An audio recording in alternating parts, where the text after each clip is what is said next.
Kumusta naman po ang araw mo?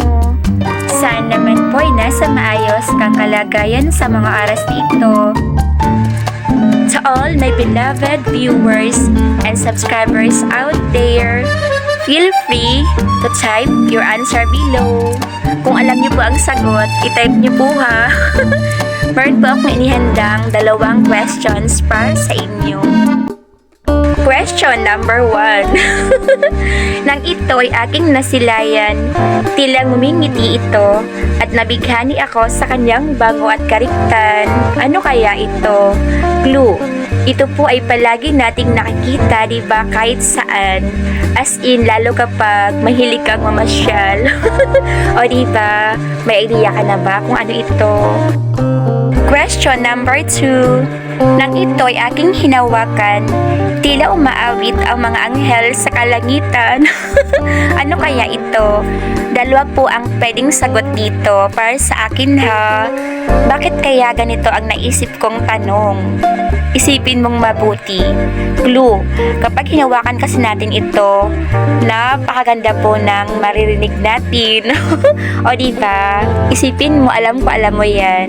Diyan po ikot ang mensahe ng aking tula, buktong. Ang buktong ay bahagi ng ating panitikan, di ba? Pinapatalas nito ang ating memorya. Mayroong mga buktong na kasinlalim ng balon, di ba? Mahirap malaman ang angkop na sagot o kataga. Habang iniisip natin ang sagot sa buktong, ang munting tinig ay tila dumadagondong. Pinipilit nating malaman ang wastong kasagutan. Patuloy tayo sa pag-iisip kahit na nahihirapan, di ba, no? Ganyan din ang isang taong may matayog na pangarap. Kahit napagod ay patuloy pa rin nagsusumikap.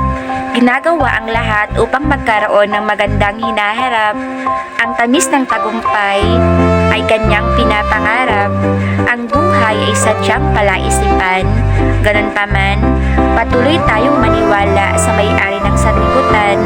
Ang lahat ng ating katanungan, balang araw, ito ay magkakaroon ng tiyak na kasagutan.